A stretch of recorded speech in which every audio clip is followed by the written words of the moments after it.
നമസ്കാരം, എല്ലാവർക്കും സ്വാഗതം ഫലദീപികയിലേക്ക്. ഇന്ന് നമ്മൾ ചർച്ച ചെയ്യുന്നത് വൃശ്ചികം രാശിക്കാരെ സംബന്ധിച്ച് വളരെ പ്രധാനപ്പെട്ടതും പ്രത്യേകതകൾ നിറഞ്ഞതുമായ ജ്യോതിഷ പ്രവചനങ്ങളാണ്. ജ്യോതിഷപ്രകാരം നമ്മൾ ചെയ്യുന്ന കർമ്മങ്ങൾക്കനുസരിച്ച് ഫലം നൽകുന്ന ഗ്രഹമാണ് ശനി. ആ ശനി ഇപ്പോൾ വക്രഗതിയിലേക്ക് മാറിയിരിക്കുകയാണ്. ഭൂമിയിൽ നിന്ന് നോക്കുമ്പോൾ ഒരു ഗ്രഹം പിറകോട്ട് സഞ്ചരിക്കുന്നതായി തോന്നുന്ന പ്രതിഭാസത്തെയാണ് വക്രഗതി എന്ന് പറയുന്നത്. ജൂലൈ 27-നാണ് ശനി വക്രഗതിയിലേക്ക് മാറിയത്. ഇത് ഡിസംബർ 11 വരെ നീണ്ടു നിൽക്കും. അതായത് ഏകദേശം 138 ദിവസത്തോളം ശനി ഈ അവസ്ഥയിൽ തുടരും. ഈ കാലയളവിൽ നിങ്ങൾക്ക് ലഭിക്കാൻ പോകുന്ന ഗുണദോഷ ഫലങ്ങൾ എന്തൊക്കെയാണെന്ന് നമുക്ക് നോക്കാം. ശനിഗ്രഹം നിങ്ങളുടെ ജാതകത്തിൽ ഏത് സ്ഥാനത്താണ് വക്രഗതിയിലാവുക, വക്രശനിയുടെ ദൃഷ്ടി നിങ്ങളുടെ ജീവിതത്തിൽ എവിടേക്കാണ് പതിക്കുന്നത്, നിങ്ങളുടെ ഇപ്പോഴത്തെ ഗ്രഹചാരപ്രകാരം ഏതൊക്കെ മാറ്റങ്ങളാണ് വരാൻ പോകുന്നത് എന്നും വിശദമായി നോക്കാം. ശനിയുടെ ഈ വക്രഗതി നമ്മുടെ ജീവിതത്തിൽ വളരെ വലിയ സ്വാധീനം ചെലുത്താറുണ്ട്. വൃശ്ചിക രാശിക്കാരുടെ ഗ്രഹനില പ്രകാരം 5-ാം ഭാവത്തിലാണ് ശനി വക്രഗതിയിലാകുന്നത്. ജ്യോതിഷത്തിൽ 5-ാം ഭാവം എന്നത് സന്താനങ്ങൾ, വിദ്യാഭ്യാസം, പ്രണയം എന്നിവയെ സൂചിപ്പിക്കുന്ന സ്ഥാനമാണ്. പ്രണയവുമായി ബന്ധപ്പെട്ട ഈ 5-ാം ഭാവത്തിൽ ശനി വക്രഗതിയിലാകുമ്പോൾ പ്രണയവുമായി ബന്ധപ്പെട്ട് നിങ്ങളുടെ മനസ്സിൽ കുറെ നാളുകളായി നടക്കാതെ കിടന്നിരുന്ന ആഗ്രഹങ്ങൾ അല്ലെങ്കിൽ നിങ്ങളുടെ ചിന്തകളിൽ ഉണ്ടായിരുന്ന കാര്യങ്ങൾ എന്നിവയെല്ലാം ഇപ്പോൾ പൂർത്തീകരിക്കപ്പെടാൻ പോവുകയാണ്. മുൻപ് നിങ്ങളുടെ പ്രണയബന്ധത്തിലുണ്ടായിരുന്ന തടസ്സങ്ങൾ മാറി അനുകൂലമായ മാറ്റങ്ങൾ വരും.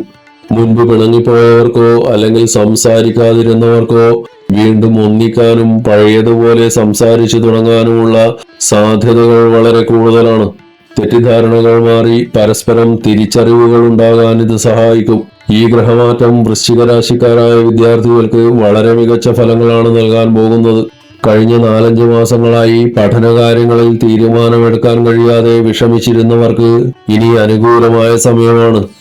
ജൂലൈ 27-ന് ശനി വക്രഗതിയിലായതോടെ വിദ്യാർത്ഥികൾക്ക് തങ്ങളുടെ പഠന രീതികളിൽ വലിയ പുരോഗതിയും മാറ്റങ്ങളും കൊണ്ടുവരാൻ സാധിക്കും.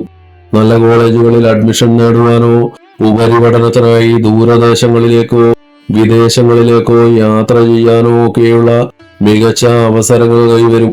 പഠനത്തിൽ ശ്രദ്ധയും താല്പര്യവും വർദ്ധിക്കുന്ന തരത്തിലുള്ള നല്ല ശ്രമങ്ങൾ നിങ്ങളുടെ ഭാഗത്തു നിന്നുണ്ടാകും. പഠനത്തിലും പ്രണയത്തിലും നല്ല ഫലങ്ങൾ തരുമെങ്കിലും ആരോഗ്യത്തിന്റെ കാര്യത്തിൽ വൃശ്ചിക രാശിക്കാർ ഈ സമയത്ത് അല്പം ശ്രദ്ധിക്കേണ്ടതുണ്ട്. പ്രത്യേകിച്ച് വയറുമായി ബന്ധപ്പെട്ട അസുഖങ്ങൾ വരാൻ സാധ്യതയുണ്ട്. അതിനാൽ നിങ്ങളുടെ ഭക്ഷണ കാര്യങ്ങളിൽ നല്ല ശ്രദ്ധ വേണം. ഇതുകൂടാതെ ചിലർക്ക് മുട്ടുവേദന, കണങ്കാൽ വേദന, കാലുകളുമായി ബന്ധപ്പെട്ട മറ്റ് അസ്വസ്ഥതകൾ അല്ലെങ്കിൽ പല്ലുവേദന, തൊണ്ടയിലെ അണുബാധ തുടങ്ങിയ പ്രശ്നങ്ങളും കണ്ടേക്കാം. ഈ പറഞ്ഞ ആരോഗ്യ പ്രശ്നങ്ങൾ എല്ലാവർക്കും ഒന്നിച്ചു വരുമെന്നല്ല ഇതിനർത്ഥം. എങ്കിലും ശനിയുടെ വക്രഗതി കാരണം ഇത്തരം ചില ശാരീരിക ബുദ്ധിമുട്ടുകൾ വർദ്ധിക്കാൻ സാധ്യതയുള്ളതിനാൽ മുൻകൂട്ടി ജാഗ്രത പാലിക്കുന്നത് നല്ലതാണ്. ശനിയുടെ ദൃഷ്ടി നിങ്ങളുടെ ജാതകത്തിലെ 7-ാം ഭാവത്തിലും പതിക്കുന്നുണ്ട്.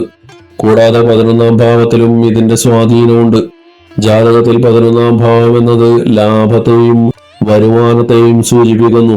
അതുകൊണ്ട് ഈ കാലയളവിൽ നിങ്ങൾക്ക് ഒന്നിലധികം മാർഗങ്ങളിൽ നിന്ന് അധിക വരുമാനം ലഭിക്കാനുള്ള വലിയ സാധ്യതകളുണ്ട്. പ്രത്യേകിച്ച് ഇരുമ്പ് ബിസിനസ് ചെയ്യുന്നവർ, പെട്രോൾ അല്ലെങ്കിൽ പെട്രോളിയം ഉൽപ്പന്നങ്ങളുടെ വ്യാപാരം നടത്തുന്നവർ, വിദേശത്തേക്ക് സാധനങ്ങൾ കയറ്റി അയക്കുന്നവരും ഇറക്കുമതി ചെയ്യുന്നവരും, ഉൽപാദന മേഖലയിൽ പ്രവർത്തിക്കുന്നവർ, ഫാക്ടറി ഉടമസ്ഥർ എന്നിവർക്കെല്ലാം ഈ സമയം വളരെ അനുകൂലമായിരിക്കും. നിങ്ങളുടെ ബിസിനസ്സിൽ വലിയ മാറ്റങ്ങൾ വരുത്താനും ബിസിനസ് വിപുലീകരിക്കാനും പുതിയ ആശയങ്ങൾ നടപ്പിലാക്കാനും നിങ്ങൾ ശ്രമിക്കും. ഈ ശ്രമങ്ങളെല്ലാം വലിയ വിജയത്തിലെത്തിച്ചേരുകയും ചെയ്യും. വൃശ്ചിക രാശിക്കാരുടെ 5-ാം ഭാവത്തിലാണ് ശനി വക്രഗതിയിലാകുന്നത് എന്ന് പറഞ്ഞല്ലോ. നിങ്ങൾ വിവാഹിതരാണെങ്കിൽ, പ്രത്യേകിച്ച് പുതിയതായി വിവാഹം കഴിഞ്ഞവരാണെങ്കിൽ, കുട്ടികളുണ്ടാകാൻ കുറെ നാളായി ആഗ്രഹിക്കുന്നവർക്ക് ഈ സമയം അനുകൂലമാണ്. ശനി നിങ്ങളുടെ 4-ാം ഭാവത്തിന്റെ അധിപനായി 5-ാം ഭാവത്തിൽ നിൽക്കുന്നതും ഭാഗ്യസ്ഥാനങ്ങളെ ദർശിക്കുന്നതും വലിയൊരു അനുഗ്രഹമാണ്. ഇതിനു പുറമെ വ്യാഴത്തിന്റെ ശുഭദൃഷ്ടി കൂടി 5-ാം ഭാവത്തിൽ പതിക്കുന്നത് സന്താനഭാഗ്യം ഇരട്ടിയാക്കുന്നു. നിങ്ങളുടെ ജാതകത്തിൽ 9-ാം ഭാവത്തിൽ വ്യാഴവും 5-ാം ഭാവത്തിൽ ശനിയുമാണുള്ളത്. അതായത് ത്രികോണഭാവങ്ങളിൽ 2 പ്രധാന ഗ്രഹങ്ങൾ നിലകൊള്ളുന്നു. ഇത് നിങ്ങളുടെ അറിവും ജ്ഞാനവും പക്വതയും വർദ്ധിപ്പിക്കുന്ന കാലമാണ്. ഈ സമയത്ത് വിദ്യാർത്ഥികൾ സാധാരണയായി ഉന്നത വിദ്യാഭ്യാസത്തിന് ആഗ്രഹിക്കാറുണ്ട്. അതല്ലെങ്കിൽ നിഗൂഢ ശാസ്ത്രങ്ങൾ, ആത്മീയ കാര്യങ്ങൾ എന്നിവ പഠിക്കാൻ താല്പര്യം കാണിക്കും. നിങ്ങൾക്ക് ജീവിതത്തിൽ കൂടുതൽ പക്വതയും കാര്യങ്ങളെ പ്രായോഗിക ബുദ്ധിയോടെ സമീപിക്കാനുള്ള കഴിവും ഈ സമയം നൽകും. വ്യാഴത്തിന്റെ ശുഭദൃഷ്ടി ശനിയിലും നിങ്ങളുടെ 1-ാം ഭാവത്തിലും പതിക്കുന്നതിനാൽ വിദ്യാർത്ഥികൾക്ക് കരിയറിൽ വളരെ വലിയതും ശരിയുമായ തീരുമാനങ്ങൾ എടുക്കാൻ ഈ കാലയളവ് സഹായിക്കും. നിങ്ങളുടെ ലക്ഷ്യങ്ങളിൽ മാത്രം ശ്രദ്ധിച്ച് കഠിനാധ്വാനം ചെയ്താൽ മികച്ച ഫലം ഉറപ്പാണ്.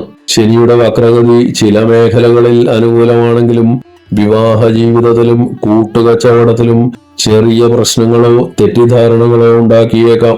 ബിസിനസ്സിൽ ആരെയും അന്ധമായി വിശ്വസിക്കരുത്. കുടുംബജീവിതത്തിൽ പങ്കാളിയുമായി വിട്ടുവീഴ്ചകൾക്ക് തയ്യാറാകണം. വൃശ്ചികം രാശിക്കാർക്കായുള്ള ഈ വീഡിയോ ഇവിടെ പൂർണ്ണമാകുന്നു. ഈ വിവരങ്ങൾ നിങ്ങൾക്ക് ഉപകാരപ്രദമായെന്ന് കരുതുന്നു. വീഡിയോ ലൈക്ക് ചെയ്യാനും ഷെയർ ചെയ്യാനും മറക്കരുത്. കൂടുതൽ ജ്യോതിഷ അറിവുകൾക്കായി ഫലദീപിക സബ്സ്ക്രൈബ് ചെയ്യുക. എല്ലാവർക്കും നന്മകൾ ഉണ്ടാവട്ടെ. ഹരി ഓം.